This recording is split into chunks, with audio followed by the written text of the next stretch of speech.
On June 3, 2000, in D26, an 18-year-old man was hiking below the south rim of the Grand Canyon. He was attempting to go from the rim to the Colorado River and back in a single day. At about 1:40 in the afternoon, Park Dispatch received reports that he was experiencing heat-related symptoms below Havasupai Gardens on the Bright Angel Trail. Rangers found him about 30 feet below the trail near Garden Creek.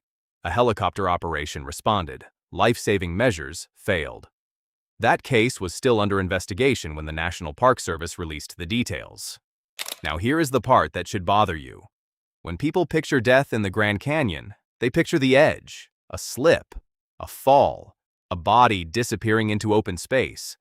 But among 48 Grand Canyon fatalities coded specifically as hiking in the National Park Service Mortality Workbook, falls were not first. Heat was. 15 were coded as hyperthermia, 13 were medical deaths during physical activity, 11 were falls. This is not one accident, it is a repeating pattern. This channel breaks down why dangerous places kill using the actual record, the mechanisms, and the parts people tend to misunderstand. So subscribe if that is the kind of documentary you want more of. By the end, you will understand why the Grand Canyon can feel easiest at exactly the moment it is becoming most dangerous. Grand Canyon National Park is not obscure wilderness. In 2025, it recorded 4,430,653 recreational visits. That same year, the park recorded 11 fatalities, 232 search and rescue incidents, 848 emergency medical service incidents, and 444 hiker assists through preventive search and rescue. Most visits do not end in disaster, but the system is busy enough that trouble below the rim is not a freak event confined to old newspaper archives. The official National Park Service Mortality Workbook contains 227 deaths at Grand Canyon from 2007 through February 2026. That total has limits. The agency says only the 2014 through 2019 portion is validated, while earlier years and 2020 onward remain preliminary and can change. And because the released workbook stops in February 2026, it does not include the cluster of heat-related deaths that followed in June. So this is not a clean, final lifetime total. It is still a large enough record to expose patterns. The exposure is also difficult to measure correctly.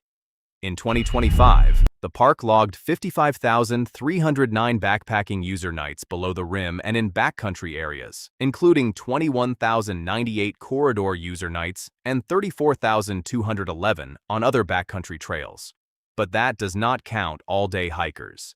And total park visitation includes millions of people who never descend at all. So there is no honest way to turn the current public numbers into a neat 1 in X chance of dying below the rim.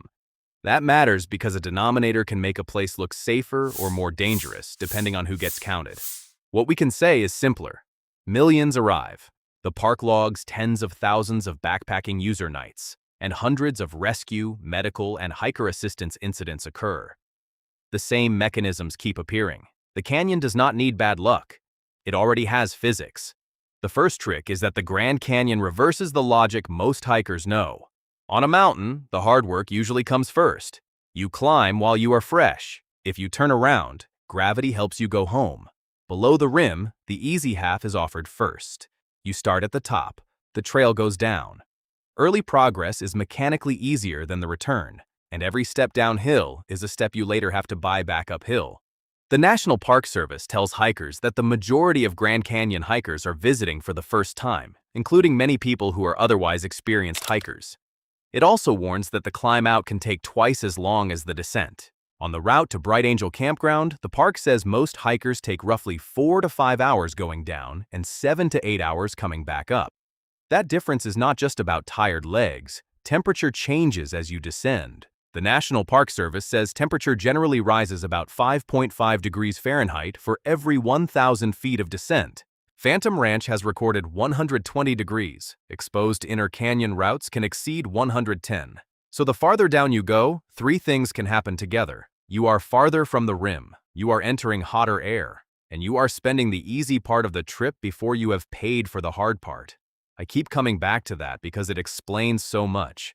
The canyon front loads confidence and backloads the cost. You can feel successful while the bill is still being written. That is especially important on maintained corridor trails. Bright Angel begins beside a developed tourist area, yet none of that changes the geometry. A maintained trail can still carry you deep into hotter terrain. Your brain can use early progress as evidence that continuing is reasonable. But the return is not the same problem in reverse. It is longer and harder, attempted after hours of exertion. That is the debt, and heat is where the debt becomes measurable. Here is what the data actually says. In the National Park Service Mortality Workbook, there are 48 Grand Canyon deaths coded specifically under the activity hiking. Of those 48, 15 are coded as hyperthermia. That is 31.2%. 13 are coded as medical deaths during physical activity, 27.1%. 11 are falls, 22.9%. 8 are undetermined. 1 is lightning.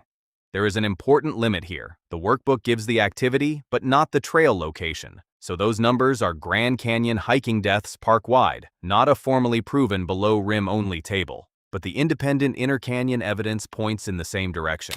A peer-reviewed study of Grand Canyon heat illness, covering April through September from 2004 through 2009, identified 474 non-fatal heat-related illness cases and 6 heat fatalities. About 90% of the non-fatal cases were hikers. All 6 people who died from heat illness were hiking. 40% of the non-fatal heat illness cases required helicopter evacuation. So if your mental picture begins with a cliff edge, the record asks you to look somewhere less cinematic. Your own temperature regulation. During exertion, your muscles generate heat continuously. Your body has to move some of that heat toward the skin while also delivering blood to working muscle. Sweating helps cool you, but sweating also costs fluid. When the heat produced inside your body plus the heat coming from the environment exceed what your body can shed, core temperature rises. At the severe end, exertional heat stroke is not simply dehydration with worse branding. It is severe hyperthermia with central nervous system dysfunction. The National Park Service lists confusion, poor judgment, inability to cope, unconsciousness, and seizures among the signs. That matters because the emergency attacks the system you need to solve the emergency. You need judgment to stop, judgment to find shade, judgment to abandon the destination, judgment to recognize that the plan is now irrelevant.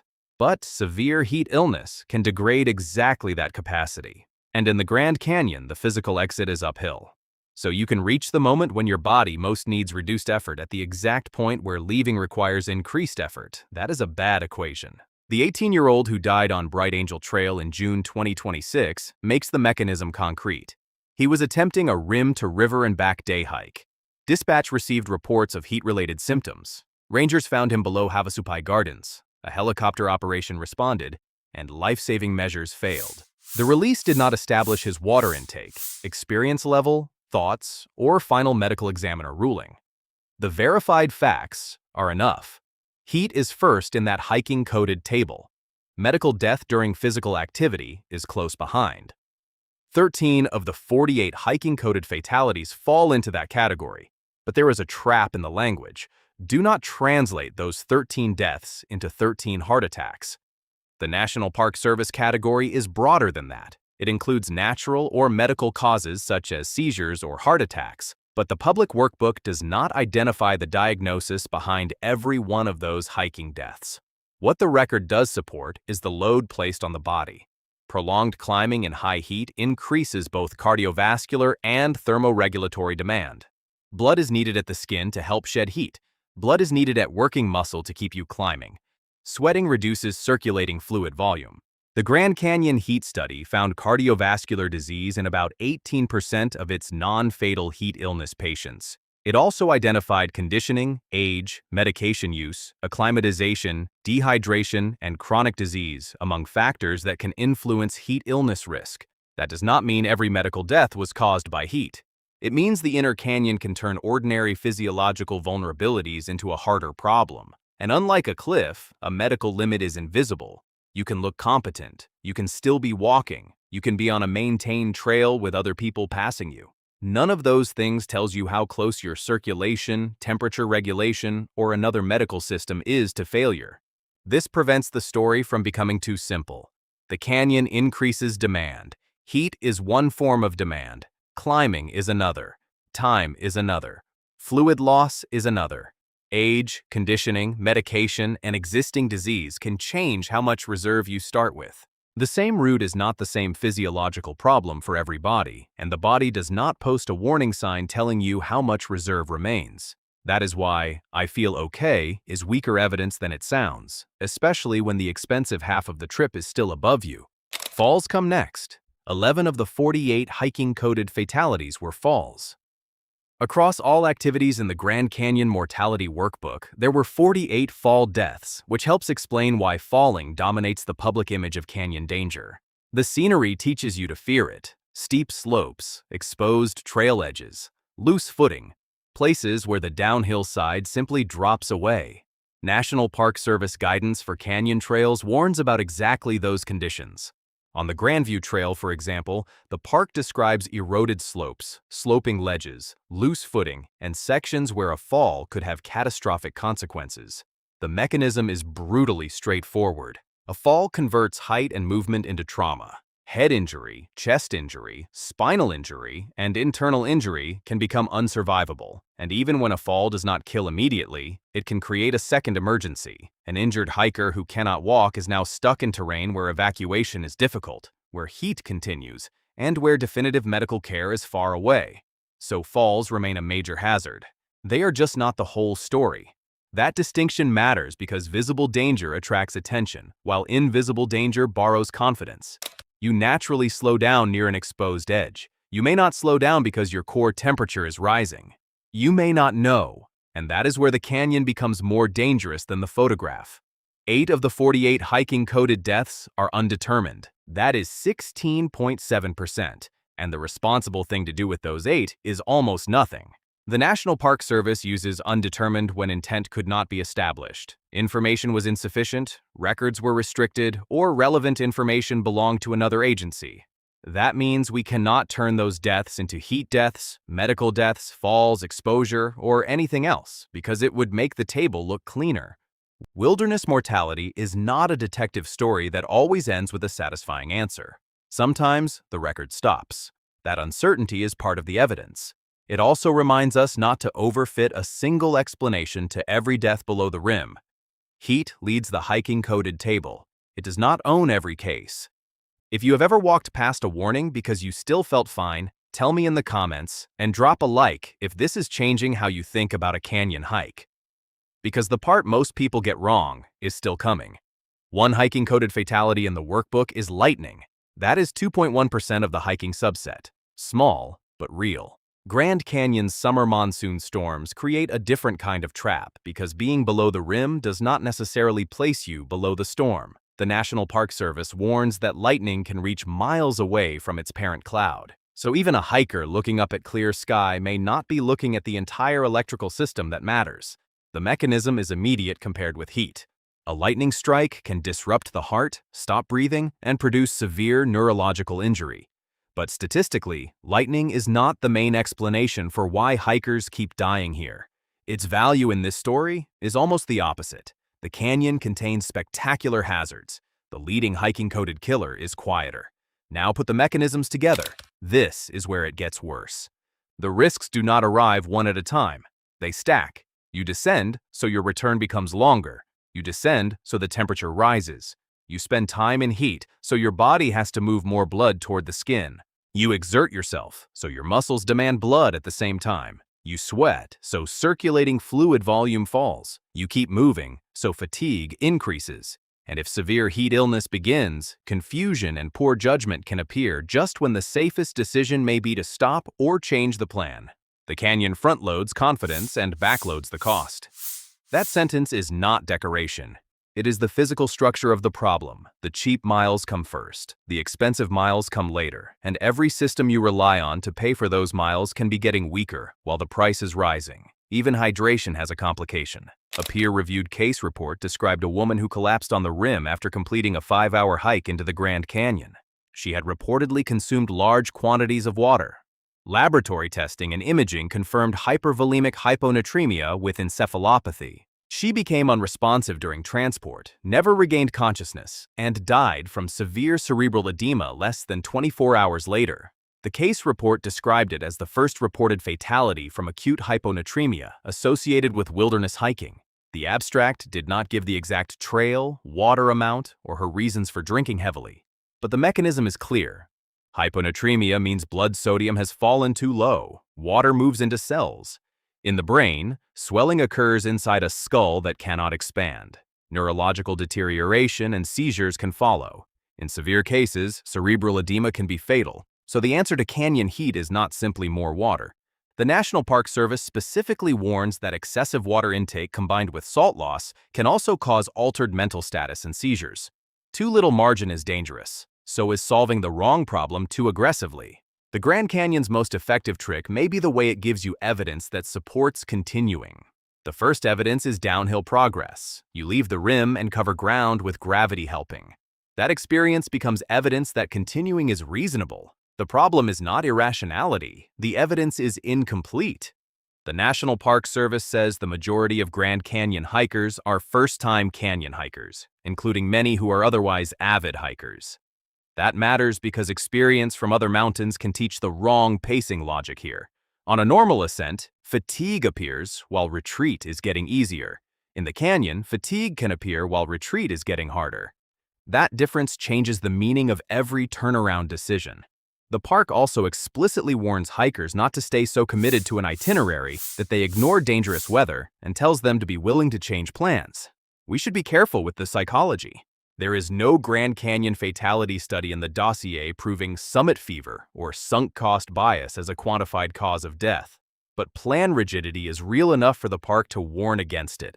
You have a destination and a plan. Turning around early can feel like losing something even when nothing physically forces you onward. Then heat adds a second layer. At the severe end, heat stroke can produce confusion and poor judgment. So the person most in need of a better decision may be becoming less capable of making one. That is the loop. The hotter you become, the more important judgment becomes. The more severe the heat illness becomes, the less reliable judgment may become.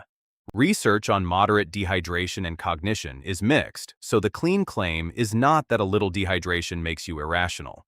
The clean claim is that severe heat illness can alter mental status while canyon hikers are making consequential decisions under heat and exertion. Experience helps. A study of 617 rim-to-rim hikers found a median age of 43. 65% were male. 46% had completed a rim-to-rim crossing before.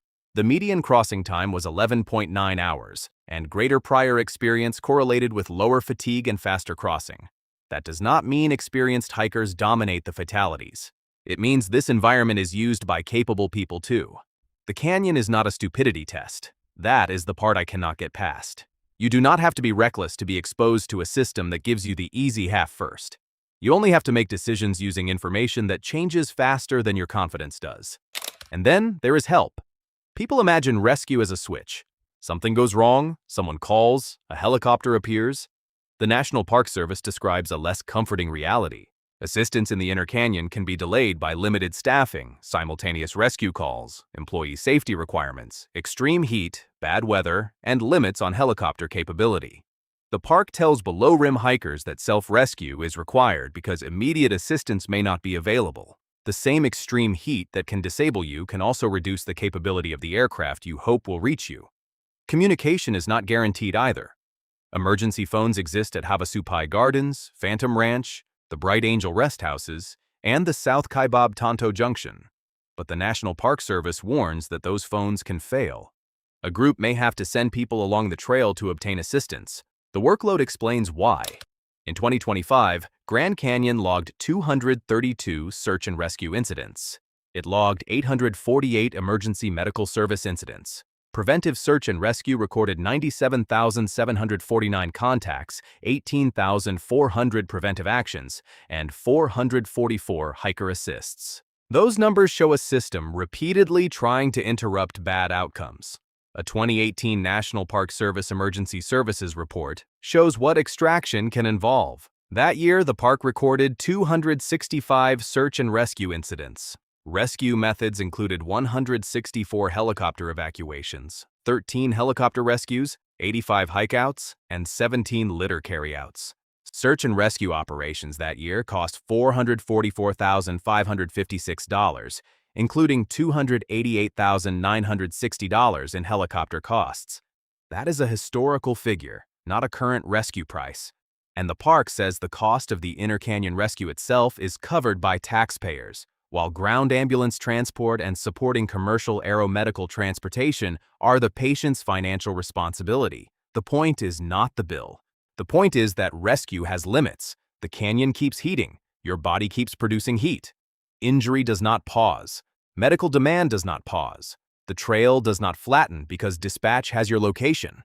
Help is a process. The environment is continuous. So who is actually dying while hiking in this park?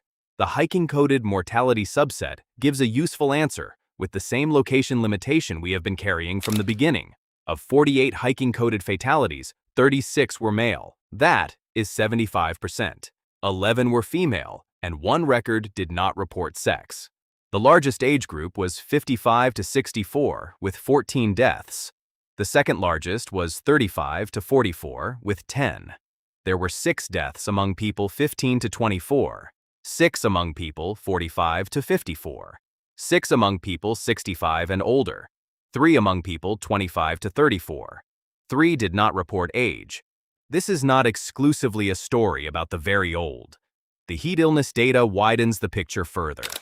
Among 474 non-fatal heat-related illness cases in the Grand Canyon study, the median age was 43 and the range ran from 11 to 83. Women made up 51% of the non-fatal cases. Among the 6 heat fatalities in that study, 83.3% were male. All 6 were hiking. The June 2026 cases show the same wide age envelope in a much smaller sample. One NPS described heat-related fatality involved an 18-year-old. Later that month, 3 apparent heat-related deaths involved hikers aged 72, 67, and 68. We have to resist one tempting line here. The data does not prove that the typical victim is fit, highly experienced, and made one tiny mistake. The mortality workbook does not contain fitness or preparation variables. What it does prove is more useful. Capable and experienced people are not immune. In May 2025, the National Park Service described 74-year-old Dennis Smith as an avid and experienced hiker when he died during a rim-to-rim attempt on the North Kaibab Trail. His cause of death was still under investigation in the release, so we cannot assign his death to heat, cardiac disease, or anything else. But his case closes one escape hatch in our thinking. Experience is valuable. It is not immunity. You do not need to see yourself as reckless for this place to deserve your respect. You only need to have a body with limits, a plan, and a trail that gets harder after it has already persuaded you to continue. The Grand Canyon is not malicious. It does not set traps. It simply operates on rules that are easy to misunderstand from the rim. Downhill comes first. Heat rises as you descend. The return costs more than the entry, and rescue may be slower or harder at exactly the moment your own capacity is disappearing. That is why I keep coming back to the same idea. The canyon loans you the easy half first and collects the debt later. The fact that stays with me is not the height of the cliffs. It is that among the 48 hiking-coded deaths in the National Park Service workbook, heat outranks falls. Which mechanism surprised you most? And which dangerous place should we break down next? If you want more documentaries about the real reasons beautiful places kill people, subscribe.